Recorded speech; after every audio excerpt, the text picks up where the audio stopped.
Semi-rogue, semi-inquisitor Greg Sargent sighed and looked around for something to throw at the damn screaming servo skull. The immediate area had been depleted of disposable munitions, but a grope under the hollow table yielded a grimy yellow sticky note declaring, "Do not remove this note." Sarge shrugged, wadded the note into a ball, and hucked it at the noisy servo skull, or, to be more precise, the undeniably insane Magos biologist who'd somehow managed to install his brain in the thing. The sticky note fared no better than Sarge's previous projectiles, sizzling to ash mid-air as one of the skull's little mechadendrites zapped it, and failing to disrupt Magos Smith's screaming rant on the nature of Xenos astropathic communications. Sarge got a bit more response from the rest of the little war council, ranging from a small snort from the cheerfully stoic Rupert, a disapproving eyebrow from Alfred, and a proffered las pistol from the captain. The cogitator adept, the only person in the room actually listening to the Magos, shot Sarge a half-annoyed, half-apologetic look, and made a shooing gesture at his nominal superior. Sarge shrugged, muttered a hasty "meeting adjourned," and headed for the exit before anyone could come up with any more work for him to do. To say the debriefing had run long was an understatement. Without the old diplomacy adept to run things, getting the Magos to shut up was nigh impossible. Sarge would have given anything for the wily little geezer to return from wherever Oak had sent him, sock puppets and all, if only to have someone to relieve him in these emperor-damned meetings. Amy had wisely fled at the 4-hour mark, pleading a homicidal rage, but Sarge was pretty sure that as the person in charge of the meeting, he was supposed to stay until it officially ended. Wearily wondering who he was even trying to impress, Sarge opened the briefing room door, took one step, and collapsed in a heap as someone jabbed a syringe into his neck. When Sarge woke up, he was naked, strapped face down to a table with the highly alarming whine of a power saw coming from somewhere above him. Reacting with the berserk strength of someone who still had the majority of his limbs and wanted to keep them, the non-com torqued his entire body against the restraints. The straps, having been designed exactly for this sort of thing, held tight. As did the vice clamped around his left wrist, less so the table they were fastened to. Several people cursed as the table's upper half snapped free of the lower, and the entire assembly bucked into the air before crashing over sideways in a jumbled heap. Sarge had his unviced hand free now, if not the whole arm, and rooted around in the junk on the floor for something sharp to cut the straps. His fingers touched on some sort of handle, only to have it kicked out of his grip by a booted foot, so Sarge grabbed the boot instead, and yanked it with all the strength available to him. The boot's owner gave a surprised yelp as they face-planted directly on top of Sarge. The non-com strained against the bootstrap, managing to get his face turned enough to get a blurry image of his attacker out of the corner of his eye, until someone punched him in it. A single punch wasn't usually enough to put Sarge down, at least not one from anything smaller than an Ogren, but before he could continue his escape, the fight abruptly drained out of him. He closed his eyes to the sound of an exasperated argument over whose fault all this had been, and quietly hoped it wasn't his. Sarge's next awakening was accompanied by a lot of swearing, which was normal, but the source of the profanity was external for a change. He blinked as a goggled face wavered above him, drifting back and forth drunkenly, attempting to bring the wavering figure into focus somehow only made the effect worse. Sarge attempted to bat the nauseating figure away, giving the entire bed a good shake, but failing to part the thick leather straps tying him to it. Tink reached a steadying arm down to Sarge, arresting the bobbing movement of his grav crutches, and hushed the groggy non-com. "Shh, we're breaking you out of here," he whispered, glancing over his shoulder before setting to work on Sarge's restraints. "We have 10 minutes until Valerie gets back. We gotta move." Sarge sat up, pushing Tink off of him, sending the techie in a surprisingly long arc across the room. Tink swore and fought with the controls of his grav chute, barely avoiding a collision with the light fixture and whining about how Sarge was going to spoil their stealthy getaway. Taking stock and finding the majority of his appendages where he'd left them, Sarge pondered the sticky note adhered to his wrist, reading, IOU, one hand. Hannah. This was reassuring, as the cog girl was generally good about paying off her markers, and a lot less likely to hawk the Arbitrace-grade augmetic for booze money than anyone else aboard.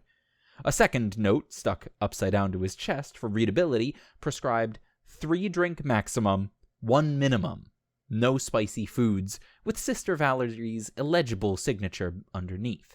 Sarge nodded vaguely, declining to argue with Tink's whole prison break narrative, and followed the hovering techie out of the medbay. Interlude.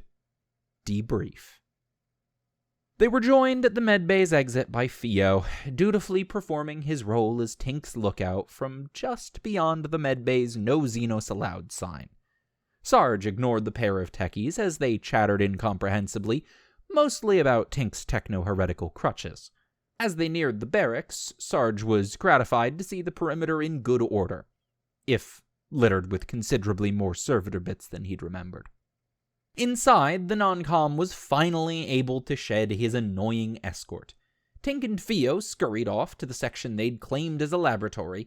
Sarge idly noted that this section had grown markedly, nearly impeding on Twitch's munitions dump, where the demo trooper appeared to be holding some sort of class with the former trainees.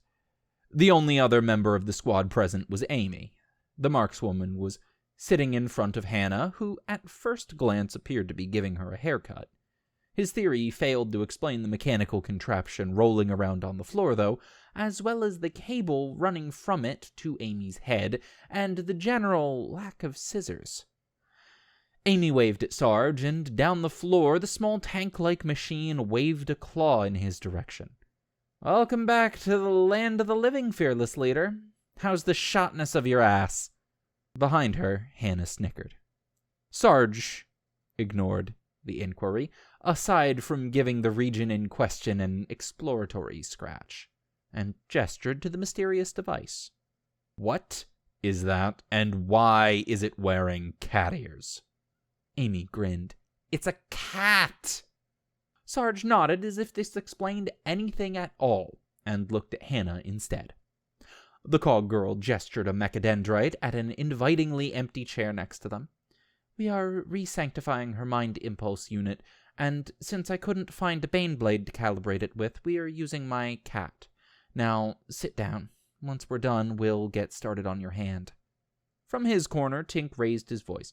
"So you're saying you'll give Sarge's hand job once Amy is done playing with your—" The techie broke off as all 3 members of the conversation turned to glare at him, and, exercising his one functioning social grace, shut his mouth and turned back to Theo.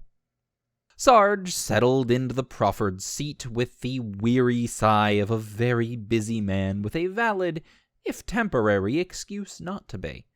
Dropping him from their attention, Amy and Hannah resumed what, if they hadn't been a guardswoman and a tech priestess, would have been defined as gossiping. The main topic seemed to be all the horrendous things Magos Smith had been up to, from the ongoing squig infestation to his turning most of the lower decks into his personal manufactorum. "After he took over our Faraday clubhouse," gossiped Hannah, "this was the only place left on the ship secure from the madman. At least, once he ran out of diffuser servitors." Amy nodded.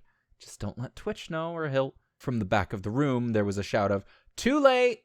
followed by maniacal laughter. The cog girl shrugged. The discussion turned to Hannah's new cadre of recruits, who'd settled in surprisingly well given the circumstances of their recruitment, with their senior tech priest somehow winding up working in hydroponics with the tribals. Despite Sarge's best efforts, he felt himself beginning to nod off. At least, until the breaching charge went off. Acting on pure instinct, Sarge launched himself upwards. Unfortunately, those instincts had a rather out-of-date theory about the number of hands in his possession. Not having been designed to support 100+ kilos of non-com on one arm, the chair flipped over, taking said non-com with it. From his newfound position on the floor, Sarge listened to the sound of flash grenades and lasfire coming from somewhere behind him. Reassured by the steady firing cadence of a squad picking their targets and the general lack of screaming, he relaxed and decided that his current position was actually quite comfortable. Unfortunately, while comfortable, the position was not secure, and immediately fell under attack. Somewhere above him, Amy and Hannah giggled as the cat rolled forwards, prodding him with its claw. With a put-upon groan, Sarge abandoned his position to the enemy's overwhelming assault, and levered himself upright with the existing hand this time. Ignoring the muffled snickering behind him, he slumped off to survey the literal battle damage at the rear of the bay. The breach in the wall had been done cleanly enough, with clear signs of having been pre-cut and not going through any power conduits or sewage pipes. Sarge skirted around the blast shields that had been erected around the breach and looked inside as the last of the lasfire trailed off. In the middle of the flare-lit bay, Twitch was triumphantly holding up a leaking purple ball of teeth and quills, and loudly declared it to be a scroot. Not to be confused with a quig. The 4 flak-armored men around him all nodded attentively, and as Sarge's non-com hindbrain automatically examined their kit, posture, and weapon discipline, he allowed himself a bit of sergeantly pride in the newfound Team Rupert. The floor around the little group was littered with a combination of scroot bits, shredded packing material, and a worryingly large number of human skulls. Sarge picked his way across the floor, inspecting the nest like detritus, but was relieved to discover almost all the skulls to be old, clean, and wired with bits of electric junk. Twitch explained to his captive audience that the critters had probably been living on the servo skulls everyone kept sending to spy on us. Sarge cleared his throat, and the squad came to a gratifyingly swift attention. "Barracks," grunted Sarge. Twitch nodded smartly. "Carry on." His duty done, Sarge turned his back on the proudly straight-faced squad and headed back towards his comfortable chair. As he drew close, Amy waved a hand and cheerfully explained, "Nubby sent them to Alfred, 'cause he always knows where to find the best digs, and Alfred sent them back with a very polite note about us being the hosts here and doing our fracking jobs." Hannah paused and looked at Sarge, too. "Was it scroots or crwigs?" "Scroots." Hannah swore and tossed a Munitorum cocoa-flavored fructose bar to Amy, who accepted it with the good grace of someone getting her brain augmetics poked at. The cog girl expanded. "Tech Priest Lagbolt sealed it for inspection when he found a bunch of Nubby's stuff in there," she grinned, "before he got demoted to Junior Engineer 7th grade. Hannah poked something on the data slate, and on the floor the cat's turret started to rotate spasmodically. "We tried to send some skulls in to get to the interior override, but the Crutoids got there first, so after the 3rd, we just decided to leave it be." Sarge raised an eyebrow. "Lot more than 3 there." Hannah nodded. "Probably all the skulls people send to spy on you. Didn't Twitch tell you about them?" Amy smirked at Sarge's look of disgust and munched her fructose bar while the cat waved its turret claw in a series of increasingly obscene gestures. Sarge's hand was somewhere between the on-fire and the reflexively death-clenching stages of augmetic reconnection when the supply convoy arrived. Announcing their presence via a psychic shout for anyone who wanted dinner to deactivate the perimeter mines and come carry shit, Fumbles and Nubby carefully brought their grocery pallet through the front kill box. The haul seemed like a good one, with actual food-like smells coming from some of the boxes, and the aggressively bland labeling of Munitorum alcohol rations on some of the others. Sarge began to rise with the vague goal of asserting some semblance of order on the unloading process and asking Fumbles where Nubby had gotten it all, only to be yanked back into his seat by mechadendrites around his arm.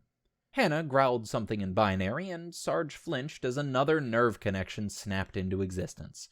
He decided to stay seated. Doc arrived as the chow was being laid out, unexpectedly accompanied by Chief Medicae sister girlfriend Valerie, who viewed the barracks as something just short of a Nurgle cult lair. Equally unexpected was the Cogitator Adept, who held similar views, particularly regarding Twitch and his idea of security, which was probably why Jim was carrying him. Interrogator Alfred's presence, bringing up the rear, calmly chatting with the near-hysterical Adept and carrying a stack of kit bags and data slates taller than he was, seemed as perfectly normal and unexceptionable as it always did. Team Rupert's surprise at their newly issued, perfectly fitting Evil Inquisitorial Goon uniforms was amusing, as was Alfred's recollection of us receiving ours and Nubby's third-hand account of what happened to Sarge's uniform. A sort of ad hoc banquet formed around the table where the most food-like boxes had been deposited, drawing Tink and Theo away from their project and Twitch away from duct-taping every wall seam in the scroot bay. Tink flinched at the sight of Sister Valerie, bobbing over to urge Sarge to hide before she noticed him, earning the techie an eye roll and a tart command about having literally left a note with drink limit stuck to Sarge's chest. Twitch pried open the first crate of Munitorum liquor, revealing the finest of Nusquin fungus wine. The second crate at least didn't list its ingredients and vaguely identified itself as beer-ish, and was bumped up to first crate, despite Alfred's insistence that it was actually a very commendable vintage. Sarge freed himself from Hannah's clutches, his augmetic feeling almost as normal as constantly wearing a power fist, and tried to guess whether any of the other ration crates would have something more drinkable in them. It was Nubby who raised the topic of Oak, whining about how the Inquisitor had absolutely no sense of gratitude. "If this dumb boxy thing was so important, why'd he go and send us off with bloody Bane? Bastard was trying to kill us." This was a well-worn topic, at least the "is Oak trying to kill us" part, but for once it wasn't immediately followed by Twitch's knee-jerk yes. Interrogator Alfred cleared his throat, and when that didn't work, sent out a little psychic nudge, earning him several dirty looks, and whispered, "No psychic powers at the table," from Fumbles, but it did at least get everyone's attention. Alfred set down his glass of fungus wine. "I believe that he may simply have forgotten. You see—" Whatever response Alfred expected, it wasn't Nubby to cut in and declare, "Nah, we thought of that, but the Inquisitor had one of them edit memory brain augmetic thingies, like a cogboy or a cogitator weenie." He gestured at Hannah and the Adept. "And that means he doesn't forget nothing. Unless," interjected Twitch in a surge of manic excitement, "he forgot it on purpose?" There was the usual chorus of groans from around the table, but the demo trooper ignored them. "No, shut up. This makes perfect sense. How do you hide secrets from a bunch of psychers who can read them right out of your brain? You delete them from your own mind." He paused, hyperventilating. "It's genius. Absolute genius. It explains everything." There was a collective pause as everyone mulled this over, until Amy broke it.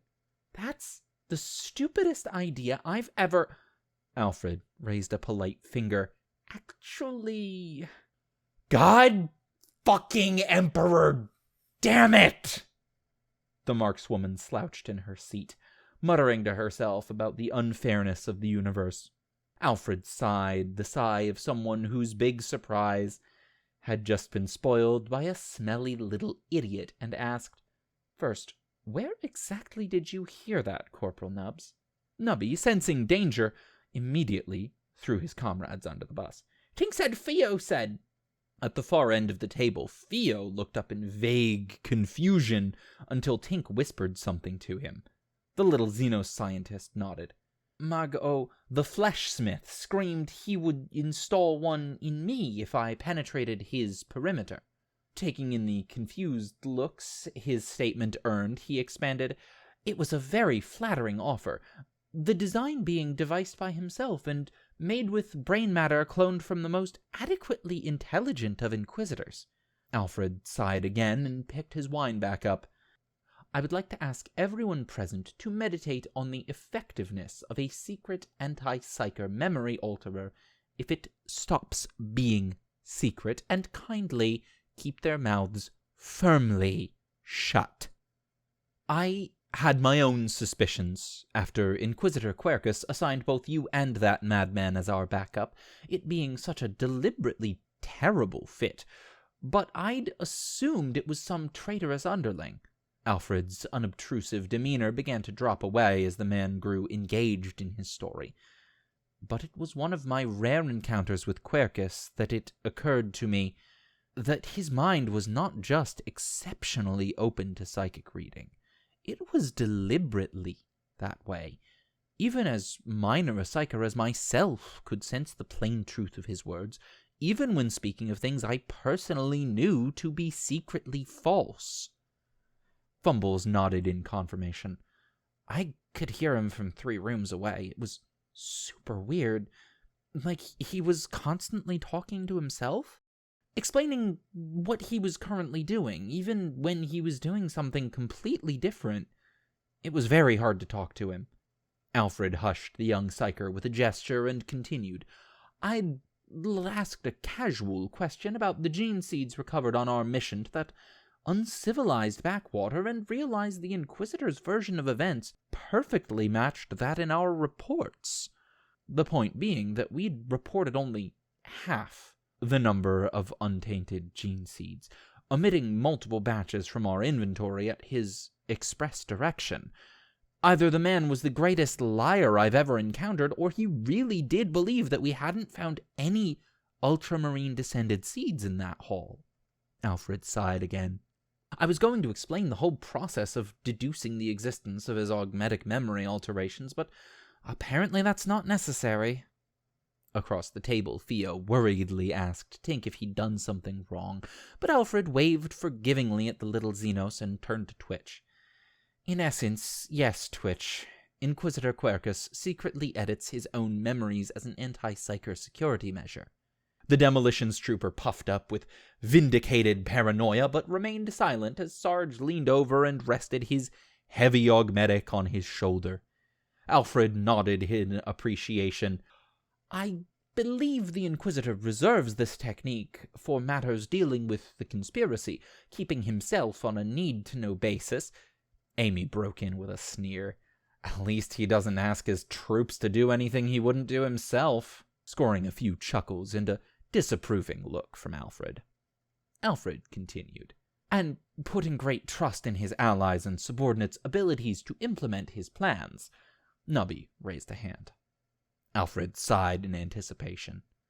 And so when he needed someone super dependable and trustworthy for his self-secret mission thing, he picked us? Alfred nodded gravely. Yes. Why in the Emperor's name would he do that? Presumably all the better options are either busy or dead. It was one of Team Rupert who raised the question of just what the Necron QB thing was and if it had come off the same Necron scout vessel that had killed 75% of their graduating class. It was hard to say whether it was Matt, Max, Mac, or Mark that asked. Only Twitch seemed to be able to keep track. And since they all called each other by their former careers just like we did, it didn't particularly matter. In any case, the scribe's question led to more questions, and to our genuine surprise, it was our former trainees regaling the table with dubiously accurate recollections. When the story got to Cutter's last stand, Doc was both surprised and embarrassed as Sister Valerie slightly drunkenly gushed over how he'd killed 2 traitor Astartes, obviously viewing his administration of combat stims to the wounded as perfectly in line with Imperial medical practices. Nubby seized the opportunity to take the spotlight. And that's where I personally recovered that fancy Archaeo tech books thing what the nutty cogboy was trying to take. Saving it from imminent orbital bombardment and dutifully turning it over to Inquisitor Thankless Bastard. Tink, who'd stayed remarkably quiet through the whole thing, looked from Nubby to the rest of the squad with his mouth hanging open. You had a Tesseract labyrinth, and you gave it away? Nubby glared back. Wasn't like the Quisitor gave us a choice or nothing. He paused to scratch thoughtfully at a boil before continuing. Nor the Tarrigator, neither, for that matter. Packed us on the first ship back to Oak the second he saw it. Twitch nodded in affirmation. Told us we'd all be killed in horrifically painful ways if we discussed it with anybody. Wait, asked Amy. Oak or the interrogator, and which one was this anyway? The one that got arrested or the Sysatat guy? Both, answered Sarge before anyone else could. And it wasn't either of those assholes, it was the, There was a pause while the non-com tried to recall an actual name before giving up with a shrug. The one with the data slate? Surprisingly, almost everyone present nodded in understanding. The notable exception was the cogitator adept who stared in disbelief. You do realize that Interrogator Ulmus is the Inquisitor's actual interrogator, as in, he answers directly to Inquisitor Quercus. This revelation was met with several blank looks, and Tink pointed across the table. Yeah, so did Sarge, at least until Ivana tricked him into being an Inquisitor. And? The adept worked his jaw, presumably attempting to come up with an answer that didn't involve calling everyone present idiots. Fortunately, Alfred came to his rescue. As in, he's the Inquisitor's executive officer, while Sarge was just part of the command squad. This gloss was met with general approval. Amy, who'd recently spent several weeks traveling with both Oak and the interrogator, asked the obvious question. The hell was he doing babysitting you idiots on a training detail? Mostly playing with his data slate, supplied Doc. I mean, aside from that. One of Team Rupert raised a hand. Getting a bunch of us killed by Necrons? Exactly, interrupted Twitch. Oak wanted a Necron box, right? And his XO just happens to personally send us to a planet where one just randomly shows up? It all fits! Everyone present looked to Alfred, who nodded in reluctant support. There was a series of groans around the table as Twitch pumped his fist into the air and started rapidly expounding on how Oak had obviously been manipulating our missions to an agenda so secret not even he himself knew it. Before this digression into Oak's theoretical plots could pick up too much steam, Nubby cut Twitch off. What I wants to know is, what's so special about this Tessa thingy, anyway? Tink leaned forward in excitement, drifting slightly over the table until Theo helpfully pulled him back. It's a xenoarchaeotech device containing a sealed pocket dimension capable of holding anything. Nubby's expression perked up in interest. What, we talking tonnage-wise here? 'Cause I know this guy who does some off-the-book shipping who... Sarge gave Nubby a medium-strength glare, which the grubby trooper deciphered easily. I mean, if we hadn't already turned it over to the proper authorities. Alfred cleared his throat. Actually, you didn't. The proper authorities in this case would be the Ordo Malleus, as these devices are the only known way of permanently containing a demonic entity, and only they know the secrets of their use. Theo looked at Alfred quizzically. Really? It did not seem covertly difficult to disentangle. The table fell silent, and Alfred gave the Xenos a pained look as he poured himself another glass of fungus wine. I suppose the Magos told you about that too? Theo nodded, and then caught himself and shook his head instead. No, Mago the Fleshsmith had me designate the interface myself, as he was over-encumbered instilling the Xenopsycho Seance Introducer and the hexadecimal containment words in all of the skull boxes. This time everyone stared at the short Tau xenotechnological genius, with the exception of Jim and Hannah, who shared a burst of something in binary. Theo took in the looks cheerfully. Does this mean I am of the Ordo Malleus now? No, replied everyone. Theo's rambling explanation of what he and the Magos had done to the boxes to turn them into some sort of demon trap was almost impossible to follow. The bit about activating the Tesseract with some of the Imperial Tau hybrid field thingy was simple enough, if only because we'd seen the Necron ship he'd worked on and were willing to take his word for that. Even Theo found the whole concept of psychotechnology tricky, though, and it was hard to say if the drinking was helping or not. As Tink finally put it, "So, how it works is the skulls are all, like, former Inquisitors who've been possessed by the demon." "I prefer extra-dimensional psycho-energic entity," added Theo unhelpfully. Tink ignored him.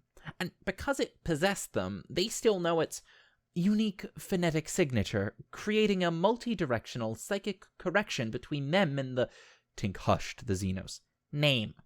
The debtors know the demon's name, so Magos Screamy Skull put together some sort of Wraithbone circuit board thingy to automatically trigger a sort of seance thingy." He paused, looking back to Theo. "Which summons the dead Inquisitor's ghost, semi-sentient warp echo, ghost, which in turn uses the demon's name to summon it into the, psychoplanar pocket realm? Ghost dream. The ghost summons the demon into the ghost dream and traps it there, and then the other boxes summon the first box. Actually, it's the entity itself that... And they just eat each other until it's a demon in a box in a box in a box, because it's too strong for just one of them to hold it." Doc raised a polite hand. "But all three together will be enough to hold it?" Tink shrugged and looked at Theo. "Yes, for up to multiple hours, the Mago told me." Tink nodded sagely. "Yeah, so probably important to get the Tesseract put back before Oak tries to use it." As Tink wound down, Sarge put down the last of his prescribed beverages and assumed the briefing pose. "And that, Guardsmen, is why we're on our way back to Inquisitorial headquarters."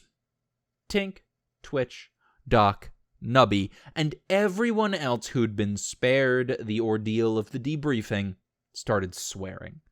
Sarge correctly interpreted this as a general inquiry into the strategic situation. "First, shut up. Second, roughly 6 hours after we departed the system, Oak warped his battleship into the system and surrendered himself to Inquisitorial authority." Doc raised a hand and asked the inevitable question. "Why in the Emperor's name would he do that?" "Dunno. Maybe he expects the demon to come to his trial or something?"